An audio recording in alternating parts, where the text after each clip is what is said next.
Hello दोस्तों, स्वागत है आपका मेरे यूट्यूब चैनल पूजा स्टडी पॉइंट में। तो जैसा कि आप सभी लोग जानते हैं कि फॉरेस्ट गार्ड के जो अभिलेख सत्यापन है उसकी डेट शीट आ चुकी है और अभी तक आपने देख भी लिया होगा अपनी डेट के कब आपका डॉक्यूमेंट वेरिफिकेशन है। तो ध्यान रहे आप अपने एडमिट कार्ड से जो आपका रोल नंबर है उसे मैच करके ही देखें, क्योंकि कई बार छोटी मोटी गलतियाँ हो जाती हैं।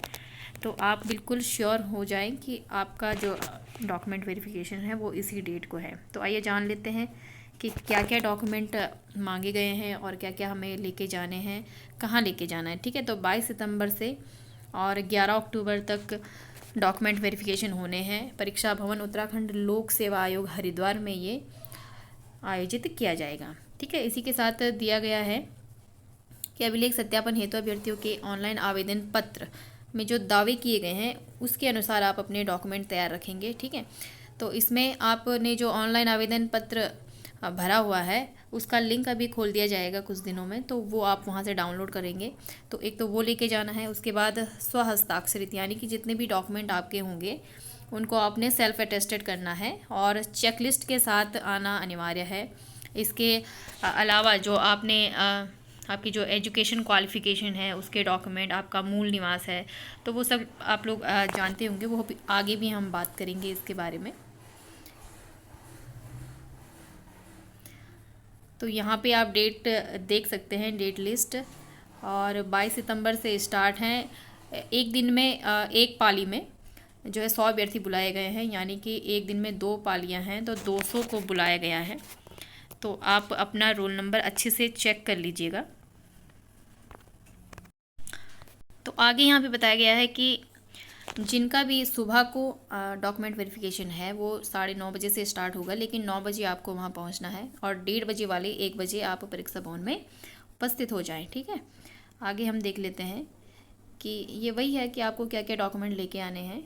यहाँ पे दिया गया है कि आप अनिवार्य शैक्षिक अर्हता, जो भी आपके एजुकेशन की जो क्वालिफ़िकेशन सारे डॉक्यूमेंट है वो आपको लेके जाना है। ठीक है, और चेकलिस्ट के अनुसार, यानी कि चेकलिस्ट अभी मैं आपको बताऊंगी, चेकलिस्ट में आपको सारे डॉक्यूमेंट देखने हैं। यहाँ पे बताया गया है कि आपको कौन कौन से डॉक्यूमेंट लाने हैं। ठीक है, तो चेकलिस्ट मैं अभी आपको बताऊंगी कैसे आप डाउनलोड करेंगे। इसके अलावा 2 सेट आपको बनाने हैं हर डॉक्यूमेंट के। 2 पासपोर्ट साइज़ आपकी फ़ोटो लगेगी, यानी नई फ़ोटो। और ये आवेदन, ऑनलाइन आवेदन पत्र, विस्तृत आवेदन पत्र यानी प्रपत्र संख्या 2, 3 और 4, और साथ में चेकलिस्ट, तो ये लेके जाना बहुत ज़रूरी है। तो ये आप कहाँ से डाउनलोड करेंगे ये भी हम आगे बात करेंगे। इसके बाद दिया गया है कि अभ्यर्थी की सामान्य दृष्टि में यानी कि ±4 डायोप्टर से अधिक डोज नहीं होने संबंधी प्रमाण पत्र आपको प्रस्तुत करना अनिवार्य है। तो ये कहाँ से बनाया जाएगा? ये राजकीय चिकित्सालय से आप बना सकते हैं। ठीक है, तो प्लस और -4 डायोप्टर से ज़्यादा नहीं होना चाहिए आपकी आई साइट। ठीक है, तो ये आप अपना प्रमाण पत्र बनाएंगे। इसके बाद हम देख लेते हैं कि आपने जो ये प्रपत्र हैं वो कहाँ से डाउनलोड करने हैं। ठीक है, तो प्रपत्र संख्या 2, 3, 4 और चेकलिस्ट ये हम देख लेते हैं। तो सबसे पहले आप UKPSC की वेबसाइट यानी कि psc.uk.gov.in पे आप जाएंगे और यहाँ पे आप क्लिक करेंगे तो ये कुछ ऐसे खुलेगा आपके सामने। यहाँ पे रिक्रूटमेंट नोटिफिकेशन पे आप क्लिक करेंगे और यहाँ पे आपको PDF देखने को मिलेंगी। ठीक है, तो यह अभी जूनियर असिस्टेंट हाल में ही आया है। असिस्टेंट अकाउंटेंट RO या RO का आपने देख लिया होगा। 4th नंबर पर है फॉरेस्ट गार्ड। तो ये फॉरेस्ट गार्ड जो 4 नंबर पर है, इसके आगे 4 PDF आपको यहाँ पे दिख रही होंगी। ठीक है, तो इन 4 PDF को आपने डाउनलोड कर लेना है और यही आपका एक एक करके हम ओपन करके देख लेते हैं। तो फर्स्ट वाला तो आपकी डॉक्यूमेंट की वेरिफिकेशन की डेट है जो अभी हमने देखा था। सेकंड वाला है फॉर्मेट 020304 यानी प्रपत्र संख्या 2, 3, 4। तो इसे हम ओपन करके देख लेते हैं।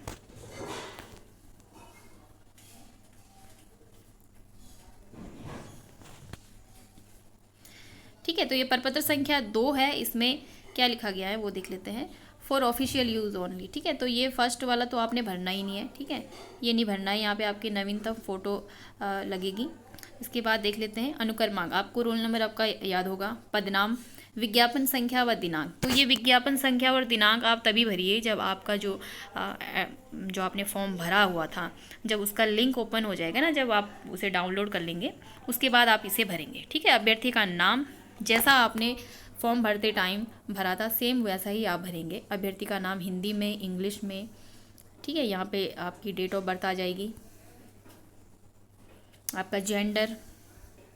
ठीक है, अभ्यर्थी के पिता का नाम या पति का नाम, अगर मृत हैं तो उनका पता भी यहाँ पे आपको लिखना है। अभ्यर्थी की माता का नाम, पत्र व्यवहार का पता यानी कि कॉरेस्पॉन्डेंस एड्रेस, जो आपका करंट एड्रेस होगा। ठीक है, और स्थायी एड्रेस यानी कि आपका मूल निवास यहाँ पे आप भरेंगे। Mobile number, email ID same वही आप भरेंगे जो आपने फॉर्म फिल करते टाइम भरा हुआ था। आगे बात कर लेते हैं। तो यहाँ पे निम्न में से किसी एक अभिलेख, ठीक है, तो जो आपने अभिलेख वहाँ पे फॉर्म भरते टाइम चूज़ किया था वो आप यहाँ पे अटैच कर लेंगे, और यहाँ पे उसका नंबर भी, जैसे मैंने आधार कार्ड किया तो आप आधार कार्ड का यहाँ पे नंबर जो है लिख लेंगे यहाँ पे। क्या अभ्यर्थी तथा अभ्यर्थी से पिता, पति, जन्म तथा अथवा अधिवास से भारतीय नागरिक हैं? तो जी हाँ, हम भारतीय नागरिक हैं। अब हाँ या ना नहीं करेंगे। ठीक है, तो जहाँ पे हाँ अथवा नहीं लिखा होगा तो वहाँ पे हाँ और नहीं में ही आपको आंसर करना है, तो आप यहाँ पे हाँ लिखेंगे। वैवाहिक स्थिति, अगर आप विवाहित हैं या अविवाहित हैं तो वो आप यहाँ पे लिख लेंगे। आपकी एजुकेशन क्वालिफिकेशन यहाँ पे मांगी गई है, तो आपको हाई स्कूल, इंटरमीडिएट, इनका आपको पूरी डिटेल फिल करनी है, यानी कि कहाँ से आपने हाई स्कूल और इंटरमीडिएट किया है, आपका उत्तीर्ण वर्ष, विषय क्या क्या थे, ठीक है, कौन सी शाखा है, पूर्णांक, आपके पूर्ण जो अंक आपने जो है ऑब्टेन किए हैं और जो प्राप्तांक हैं तो वो आप लिख लेंगे। परसेंटेज कितनी आपकी बन रही है, और प्रदत्त प्रमाण पत्र संख्या यानी कि जो आपका सर्टिफिकेट संख्या होगी वो आप यहाँ पे लिख लेंगे। आगे चलते हैं। अधिमानी अर्हता यानी कि अगर आपके पास ये डॉक्यूमेंट भी हैं तो आपको प्रेफरेंस दी जाएगी। अगर आप प्रादेशिक सेना में कम से कम 2 वर्ष की सेवा अगर आपने दी है तो यहाँ पे आप अपने प्रमाण पत्र की संख्या यहाँ पे लिख लेंगे। एनसीसी का बी सर्टिफिकेट अगर है तो उसकी डिटेल आप यहाँ पे भरेंगे। ठीक है, आगे चलते हैं। पूर्व तथा वर्तमान नियुक्तियों या सेवाओं का पूर्ण विवरण, तो ये उन लोगों के लिए है जो ऑलरेडी किसी गवर्नमेंट जॉब में कार्यरत हैं, तो वो यहाँ पे अपनी डिटेल फिल करेंगे।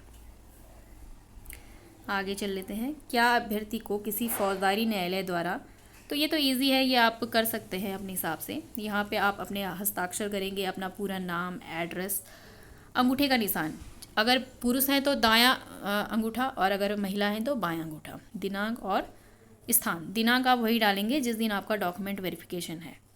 संलग्नकों का विवरण यानी कि जो आपने इसमें फ़ोटोकॉपी आपने अटैच करी होंगी ना, तो उनका आप यहाँ पे विवरण देंगे, कौन कौन सी फ़ोटोकॉपी आपने अटैच करी हैं।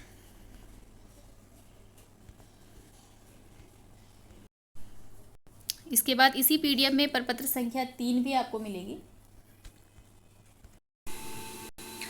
तो प्रपत्र संख्या 3 में भी आपको सेम वही डिटेल फिल करनी है, जैसे आपका अनुक्रमांक हो गया, अभ्यर्थी का नाम हो गया, डेट ऑफ बर्थ, ठीक है, और यह प्रपत्र भरने की तिथि को आयु, तो आपकी एज आज तक क्या हो रही है वो आप यहाँ पे लिखेंगे।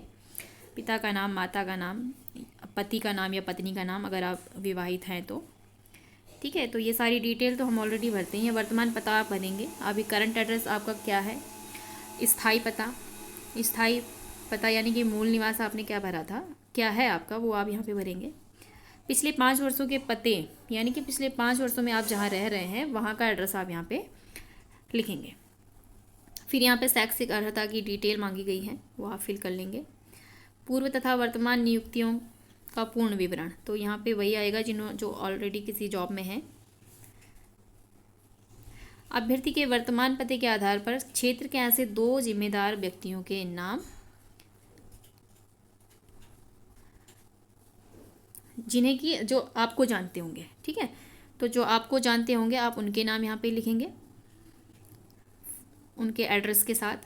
फिर यही आप स्थायी पते के आधार पर लिखेंगे कि आपके जो स्थायी एड्रेस में जो आपको जानते हैं उन 2 व्यक्तियों के नाम आप यहाँ पे लिखेंगे।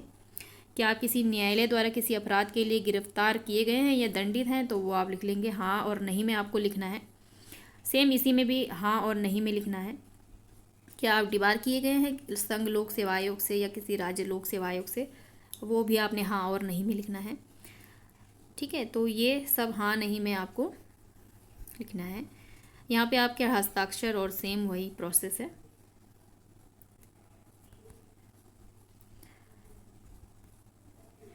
नेक्स्ट है प्रपत्र संख्या 4। तो यहाँ पे भी सेम वही डिटेल है जो आपने अभी देखा है।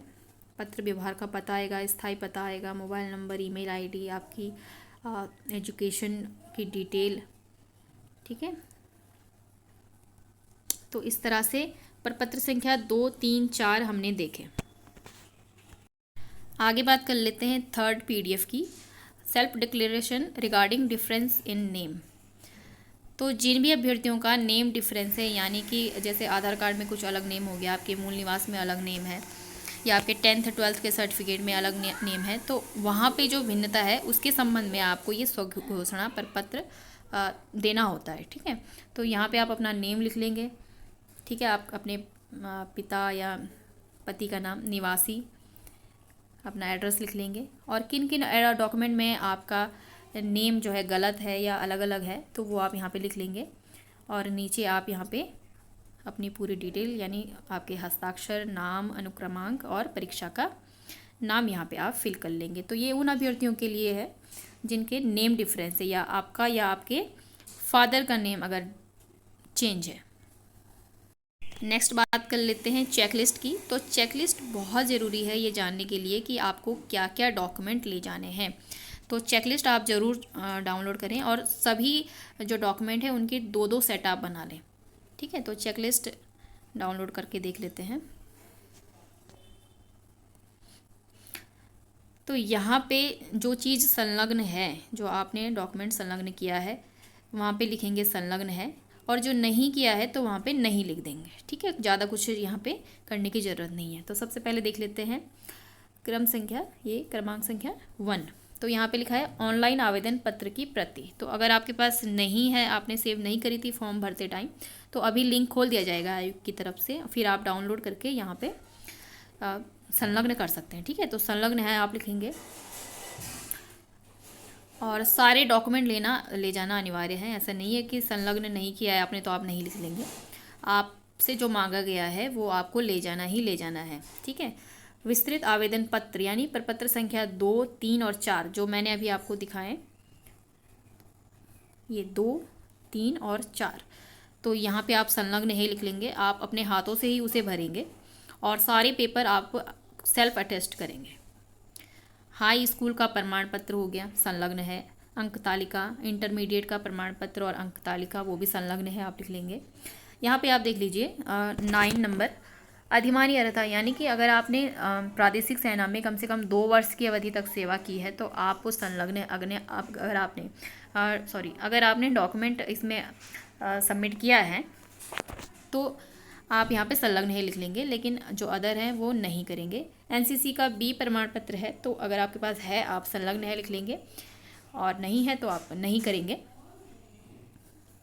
अगर आप लंबवत आरक्षण संबंधी प्रमाण पत्र आपके पास है, यानी कि SC, ST, OBC या EWS कैटेगरी से अगर आप आते हैं तो आप यहाँ पे संलग्न है लिख लेंगे, और यहाँ इससे रिलेटेड आप डॉक्यूमेंट जो है अटैच कर लेंगे। इसके बाद है 11। तो अगर यहाँ पे भी आप, इसमें थोड़ा सा कन्फ्यूजन है, अगर आप उत्तराखंड महिला हैं तो आपको क्या करना होगा, तो इसे आप फ़िलहाल ब्लैंक रख सकते हैं। आप उनसे पूछ सकते हैं कि इसमें क्या करना है, ठीक है ना, तो वहाँ आपकी हेल्प करी जाएगी। ऐसा नहीं है कि आपकी हेल्प पूरी करी जाएगी। 12 है स्थायी निवास प्रमाण पत्र, तो वो सबके पास होना बिल्कुल अनिवार्य है, तो आप उसे संलग्न करेंगे। यदि शारीरिक मानक में छूट का ऑनलाइन आवेदन पत्र में दावा किया गया है, अगर आपकी हाइट कम है और आपने छूट के लिए वहाँ जब फॉर्म भरते टाइम अगर आपने डाला है, आपके पास पर्वतीय क्षेत्र प्रमाण पत्र होना चाहिए, और उसे आप यहाँ पे संलग्न कर लेंगे। नेक्स्ट है 14, अभ्यर्थी की जो सामान्य दृष्टि में +-4 डायोप्टर से अधिक दोष नहीं होने संबंधी प्रमाण पत्र, जो कि आप राजकीय अस्पताल से बनाएंगे। तो वो आपको ज़रूर बना लेना है और उसे संलग्न कर देना है। हर डॉक्यूमेंट की आपको दो दो सेट तैयार कर लेने हैं। पूर्व सैनिक आरक्षण का दावा करने वाले, तो ये पूर्व सैनिकों के लिए है 15 और 16।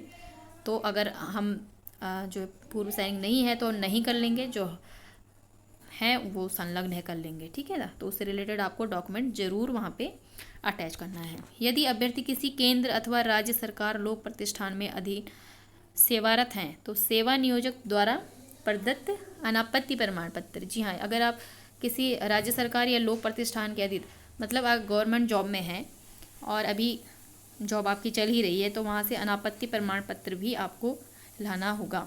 जिनके पास नहीं है तो वो नहीं करेंगे। यदि अभ्यर्थी के नाम पिता में विभिन्न प्रमाण पत्रों में साम्य न हो, ठीक है, तो अगर आपके नेम में चेंज है, तो मैंने अभी आपको फॉर्म बताया था, तो वो फॉर्म आपको फिल कर लेना है और उसे संलग्न कर लेना है। पासपोर्ट साइज़ के 2 नवीनतम स्वप्रमाणित फोटोग्राफ, स्वप्रमाणित यानी कि उसमें सिग्नेचर भी आपके होने चाहिए, तो उसे भी आप संलग्न कर लेंगे।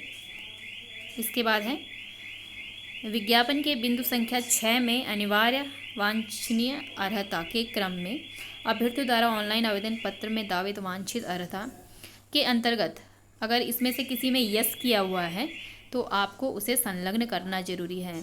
जैसे कि is your name registered in any district employment office located in Uttarakhand state, तो एम्प्लॉयमेंट ऑफिस में अगर आपका नेम जो है रजिस्टर्ड है तो आपको उसका डॉक्यूमेंट भी लेके जाना है और यहाँ पे संलग्न है आप लिख लेंगे। आर यू एम्प्लॉयड, तो जहाँ पे नो किया है उस पर कुछ नहीं करना है, अगर किसी पे आपने यस किया है तो वो आपको ज़रूर संलग्न करना है।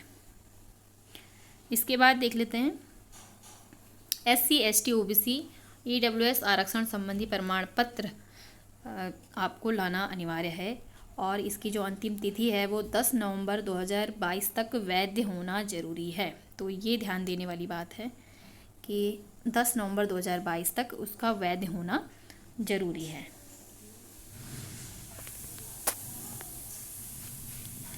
इसके बाद है शारीरिक मानक में छूट है तो पर्वतीय प्रमाण पत्र जो है आपके पास होना चाहिए, वो उसकी भी जो अंतिम तिथि है वो 10 नवंबर 2022 तक जारी होना चाहिए, यानी कि उससे पहले का बना होना चाहिए। EWS प्रमाण पत्र भी 2021-22 की आय की गणना के आधार पर बना होना चाहिए, ठीक है। इसके बाद है लास्ट में उक्त प्रमाण पत्र प्राधिकृत राजकीय चिकित्सालय द्वारा निर्गत होने पर ही मान्य होगा। तो जहाँ पे डबल स्टार हैं उसके लिए ये कहा गया है, तो कहाँ पे है डबल स्टार वो देख लेते हैं। तो ये 14 नंबर वाला है जो आई सर्टिफिकेट आपने बनाना है, तो ये राजकीय होना जरूरी है, यानी कि प्राधिकृत राजकीय चिकित्सालय द्वारा ही मान्य होगा। तो यहाँ पे आपके सिग्नेचर और आपका नेम आ जाएगा। तो इस तरह से आप फॉर्म फिल करेंगे और यहाँ से ये चेकलिस्ट आपकी हेल्प करेगी कि आपको क्या क्या डॉक्यूमेंट ले जाने हैं और किस चीज़ में आपको एफिडेविट लगाने हैं। अगर कोई अदर इशू आपकी डॉक्यूमेंट में है तो आप उसका एफिडेविट बना सकते हैं, ठीक है। और अगर फिर भी कोई एफिडेविट या कहीं मिस्टेक होती है तो आपको पूरा टाइम दिया जाता है आयोग की तरफ से। तो आगे बात कर लेते हैं फॉरेस्ट गार्ड के फ़िज़िकल की। तो जैसे कि आप सभी लोग जानते हैं ये पोस्टपोन हुआ है और अक्टूबर में इसको जो है आयोजित किया जाएगा। महिलाओं के लिए जो है 4 घंटे में 14 किलोमीटर है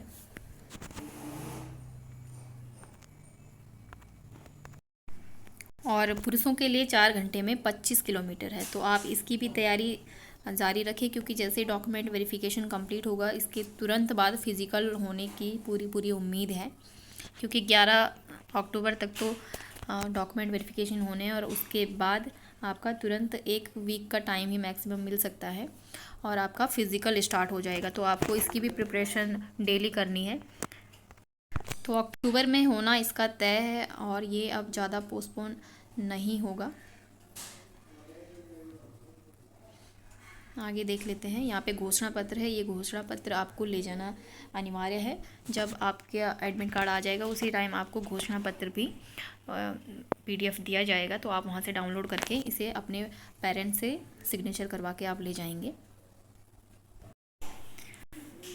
फॉरेस्ट गार्ड फिजिकल में लड़कों के लिए ऊंचाई व सीने की माप के साथ 25 किलोमीटर की रेस है, जबकि महिलाओं की बात करें तो उनके लिए केवल ऊंचाई और 14 किलोमीटर की रेस है। इसके बाद यहाँ पे पूरी डिटेल आप पढ़ लीजिएगा। तो ध्यान रखने वाली बात है कि आपको डॉक्यूमेंट वेरिफिकेशन की ही तैयारी नहीं करनी है, बल्कि फ़िज़िकल की भी तैयारी करनी है। और ज़्यादा से ज़्यादा खुद को हाइड्रेट रखिए, और ध्यान रहे कि आजकल डेंगू जो चल रहा है, बुखार वगैरह, उससे भी आप बच के रहें। ठीक है, तो आई होप कि आपको ये वीडियो हेल्पफुल लगी होगी। अगर थोड़ी सी भी आपकी हेल्प हुई होगी तो आप प्लीज़ मेरे चैनल को सब्सक्राइब कर लीजिए और शेयर ज़रूर कीजिए अपने दोस्तों के साथ। थैंक यू सो मच ये वीडियो देखने के लिए। अगर आपको पसंद आती है तो आगे भी मैं इसके रिगार्डिंग वीडियो बनाती रहूँगी। आप इस वीडियो को ज़रूर शेयर करें अपने दोस्तों के साथ। Thank you so much.